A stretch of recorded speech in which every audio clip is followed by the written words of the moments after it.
Hey everyone, welcome to another Midweek Conversation as we discuss this past Sunday's message, the readings, anything like that related to the topic. And so this past Sunday, as we were continuing through the Ten Commandments, we spent the majority of our time looking at the commandment to honor your father and mother.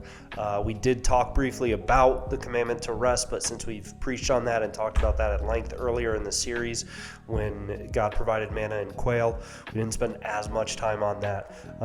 So the majority was really on honor your father and mother and why that's so important. So for the readings, we've got Leviticus 26, 1 Timothy 5, as we're continuing to explore this concept of God structuring our lives and providing a system for our lives that's designed for our best. So any questions from the sermon, from the readings? What you got? Yeah, I think the sermon was very good in touching upon the concept of honoring our father and mother. The main thing that came to mind is just, like, obviously we're not naive within the church. We understand that parental relationship tends to be very difficult for a lot of people.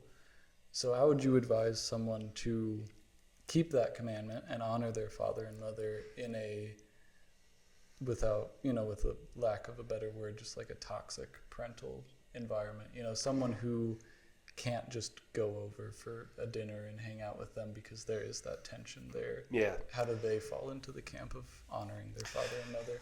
Yeah. What do I do if I don't want to expose my kids to their grandparents? You know what I mean? Like, exactly. I don't want to take my kids over to their house. I don't want them to spend time with it because it's not healthy. It's damaging. I think that's a good question. I think it's painful, but I think it's a good question. So I think I would say to this person, if you're asking me, I think I'd say, look, you also have a primary responsibility to your family, your wife, your children, to your husband, to your children, you guys, whether it's the mom's parents, the dad's parents, whomever. I don't believe that the command to honor your father and mother extends into inflict unnecessary harm on yourself. Inflict unnecessary harm on your spouse, on your marriage, on your children, on your family. So if it is, let's use some real world, like one of my parents is an alcoholic and an angry, and so I'm worried that if we go hang out with them, I don't know what kind of rage they might fly into, right? Like, does honoring my father and mother mean I have to continue to be part of their lives and send my kids to spend the night at grandma and grandpa's? Like, I would say no. I would say absolutely not. If there is that harmful relationship, if there is that significant of a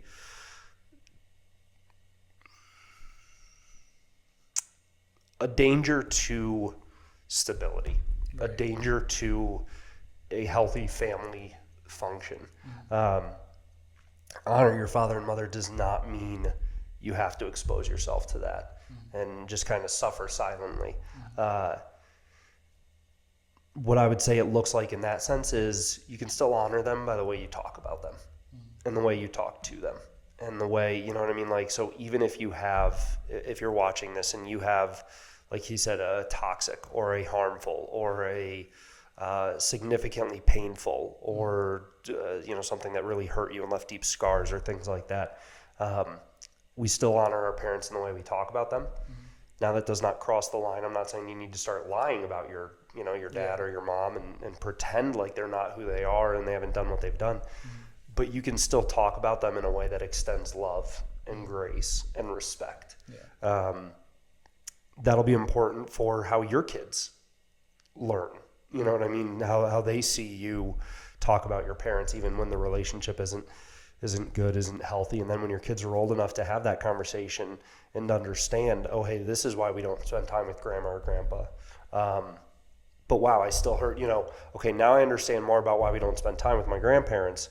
But wow, I heard my parents talk about them in a way that was still loving and respectful. Yeah, they never disrespected them. They never trashed them. They never slandered them. They never took unnecessary shots at them. They never belittled them or tore them down. They were never cruel or mean. I would still say that's honoring. Okay, so that's if there's active, just danger to the relationship or active harm to the relationship. What if it's a past harm? What if it's I don't really have a relationship with my parents because the household I grew up in was so unloving and was so problematic that the moment I turned 18, see ya. Yeah. Like, you know what I mean? The moment I left their door, I haven't talked to my parents. Right. What does it look like to honor my father and mother? This one, I would say, get ready for some hard work, but pursue reconciliation. I think honoring your father and mother looks like pursuing restoration. And what can you do to try and salvage that relationship and to repair that relationship and to mend that relationship? What scriptures say, so far as it depends on you, live at peace with everyone. We've looked at that Greek word for peace. We've looked at the Hebrew word for peace. We've looked at the biblical concept of peace, and underneath it, there is the idea of restoration of wholeness.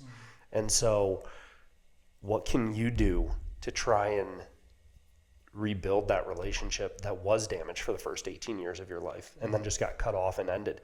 How can you take steps to forgive them and to extend mercy and to extend compassion? Maybe you need to have honest conversations with your parents about, hey, this really hurt me as a kid. This really hurt me as a teenager, and this is why we haven't really had a relationship, but I want that to change. I want us to have a positive, meaningful, impactful relationship moving forward. I realize it's going to take time, so let's start working at it. I think that would be an example and really a call of honoring our father and mother. Yeah, and I think we would also, on top of that, have to keep in mind the biblical standard for parents and keep in mind the fact that simply because we are called to honor them God is not justifying their actions just because they're a parent. Nope. Because there are calls for fathers and mothers not to overwhelm their children, not to exasperate burden their children. Burden is one of them. Don't discipline harshly. And so I think we have to keep that in mind as well, that this commandment is not one that is forcing you to, forcing your parents' actions to be justified just because you're called to honor them. Because we can hear that, and this commandment can be abused by harsher parents. Yeah, who then say, honor your father and mother means you just have to accept whatever I do no matter what. No, this is not a, get out of jail free card for bad parenting. Yeah, so like you said with the first example of an actively difficult relationship, actively damaging relationship, honor your father and mother does not trump, hey, keep yourself safe. These people are breaking the standard of biblical parenting, so their actions aren't just immediately justified by some other commandment. Yeah. And I think that'll help people to accept the commandment without feeling like it's the commandment itself is a burden, Yeah, this is not God just giving a blank check to bad parenting, and we just have to deal with it. But this commandment's not also conditional on honor your father and mother so long as they are perfect. Yeah. And so it is finding that balance of, I'm not going to condone sinful behavior on behalf of my parents. I'm not going to expose myself, my family, to unnecessary harm. I'm still going to love, and within that, I'm still going to love my parents like Christ loves the church. I'm still going to treat them with respect. Yeah. I said in the sermon, one of the practicals of honoring your father and mother is listen to them. Listen to their advice. Hopefully people understood in the sermon. I think we made it clear. We explicitly talked about if they're not giving you sinful advice. Yeah. But even if they're not giving you bad advice, you know what I mean? If you're, let's use a very trivial example, but your dad calls you up today, right? He's like, hey, I think Blockbuster is going to make a big comeback. You should invest in Blockbuster VHS stock. Be like, yeah, cool, thanks, Dad. Probably not going to do it. You don't have to accept that. You don't have to immediately be like, well, my dad thought so time to invest the life savings into Blockbuster. Yeah. And this goes back to what you were saying on a different scale or on a different aspect.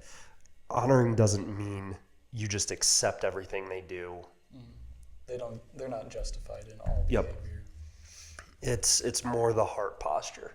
Yeah. And the desire to show them love because God has placed them in your life. And Yeah, I think that's the biggest thing, and you spoke to it with your definition of what it means to honor, is just with the respect due because of their role that God has placed them in. And as hard as it is to hear, especially in those relationships that are damaging, that are difficult with your biological parents, that doesn't mean that they're no longer your biological parents. It's the same frustration we have with God sometimes, where we will question God and we will doubt God, and yet through all of that, it does not change who he is or his role that he has over you. And I think parents are a good example of that, for better or worse, because their role never changes. And you have to honor them with respect to that role, even if you're not honoring them with respect to their actions, with how they've treated you, with how they've been a parent in your life. You're still respecting the role that they have. Yeah, it can be, if we're in a hard situation, it can be a great opportunity to learn humility, to learn patience, to learn long suffering, to learn bearing with one another. Cool. Good question. Very good question. Yeah. You want to start Old Testament, New Testament? I'll be honest, I don't know if we need to spend a whole lot of time on 1 Timothy 5. I think 1 Timothy 5 is one of the more straightforward chapters of the Bible. Yeah. There's not a lot in 1 Timothy 5 that you're like, oh, what's the deeper level, understanding of this? It's a prescriptive chapter. It's telling you what to do. It's telling you what to do. And it goes to the point in the sermon of God has ordained structure in all aspects of our life. He has ordained structure and systems in the family life. He has ordained structure and system in the societal political life. He has ordained structure and system in the work life. He has ordained structure and system in the church life. Yeah. And so we submit to God's structure. His ordained system we accept and we respect. In 1 Timothy 5, I picked it because it really specifically speaks to God's structure of systems. And so it's a great chapter, but it's not one that I think needs a whole lot of unpacking. So Leviticus it is. Yeah, Leviticus 26. And this one, again, also pretty straightforward.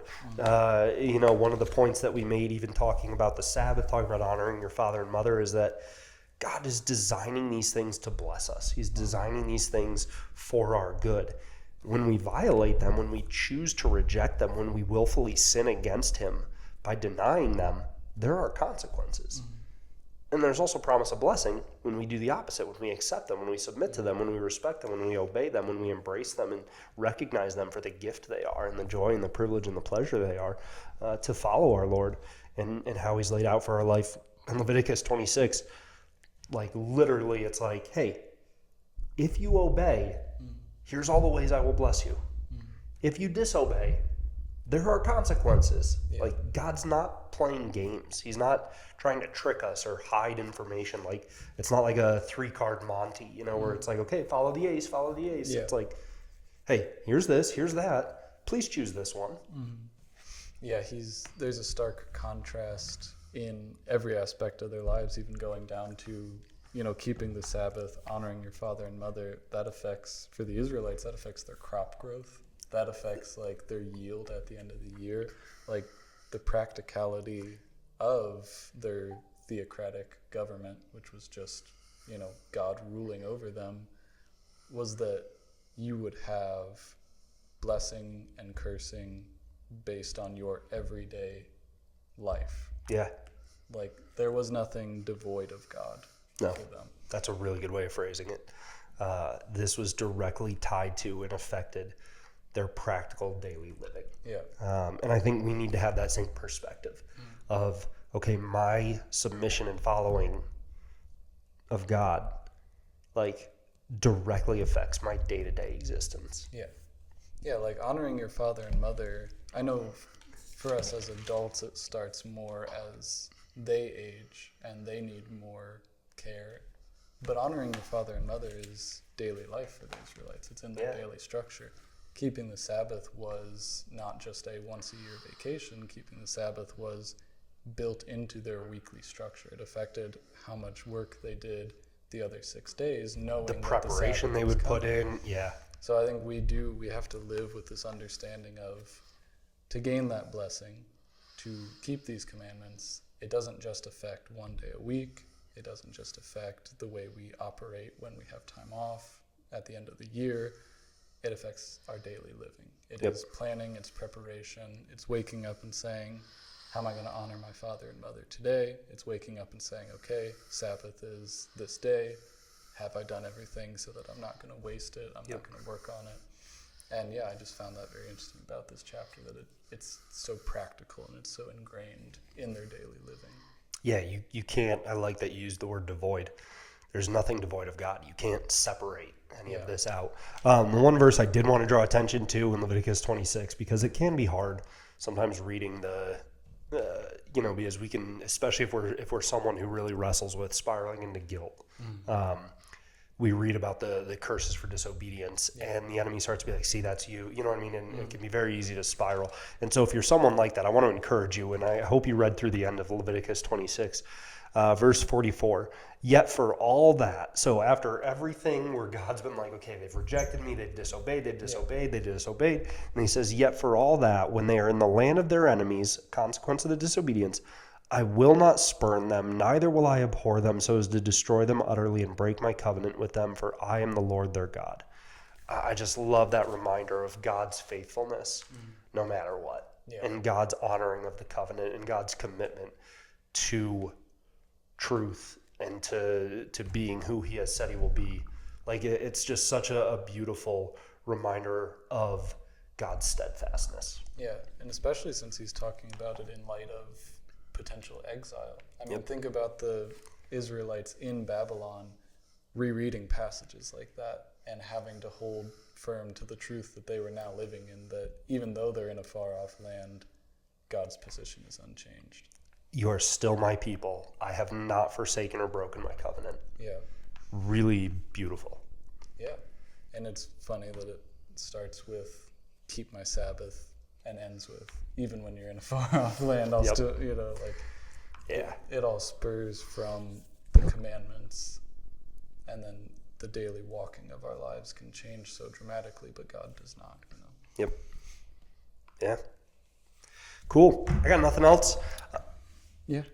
All right. Well, hey, thanks for joining us. If you have questions or comments, we'd love to hear from you. Otherwise, we'll see you Sunday. See ya. Hey everyone, Pastor Sam, thanks so much for joining us on a midweek conversation. We hope it challenged you, encouraged you, kept this past Sunday's message at the front of our hearts and minds throughout the week. As always, if you have questions or comments you'd like us to discuss, please let us know. Otherwise, you can find more content like this here on our channel. Make sure you subscribe to stay up to date, and we'll see you next time.